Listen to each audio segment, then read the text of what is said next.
Hello guys, Roni বিডির পক্ষ থেকে সালাম এবং শুভেচ্ছা নেবেন।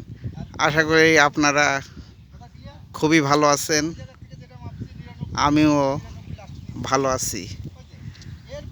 ঝিনাইদহ জেলার কালীগঞ্জ উপজেলার কুলা ইউনিয়নের কামালহাট গ্রামের কৃষক জনাব মোহাম্মদ ইসমাইল হোসেন মালিতার এই ফুল বাগান খেতে এসেছি আপনাদের দেখানোর জন্য, যে আপনারা দেখেন কত সুন্দর এই যে ফুল,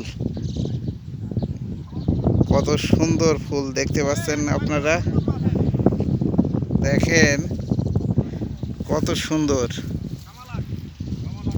এখানে অনেক চাষি আছে যারা ফুল চাষ করে স্বাবলম্বী হয়েছে। এই কামালহাট গ্রাম থেকে প্রতিদিন প্রচুর পরিমাণে ফুল বাংলাদেশের বিভিন্ন উপজেলায় যেয়ে থাকে।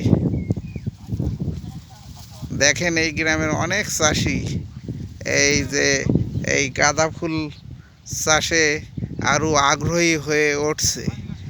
আমাদের জলবায়ু সহিষ্ণু এবং কার্যকারী কৃষি কৌশল নির্ভর পানি সাশ্রয় প্রকল্প লিক্রিট, এটা একটি জাপানি প্রকল্প। এটা বাস্তবায়ন করছে সোনার বাংলা ফাউন্ডেশন। সোনার বাংলা ফাউন্ডেশন দীর্ঘদিন ধরে 1992 সাল থেকে এই কৃষকদের নিয়ে কাজ করে যাচ্ছে। কৃষকদের উন্নতির জন্য এবং জলবায়ু রক্ষা করার জন্য সোনার বাংলা ফাউন্ডেশন কাজ করে যাচ্ছে। এই লিক্রিট প্রকল্পটাই পানি সাশ্রয় প্রকল্প। আমরা কৃষকদের উদ্বুদ্ধ করি যাতে তারা পানি অপচয় রোধ করে অল্প পানি ব্যবহার করে কৃষিকাজ করতে পারে, সেইভাবে আমরা কাজ করে যাচ্ছি। আপনারা সকলে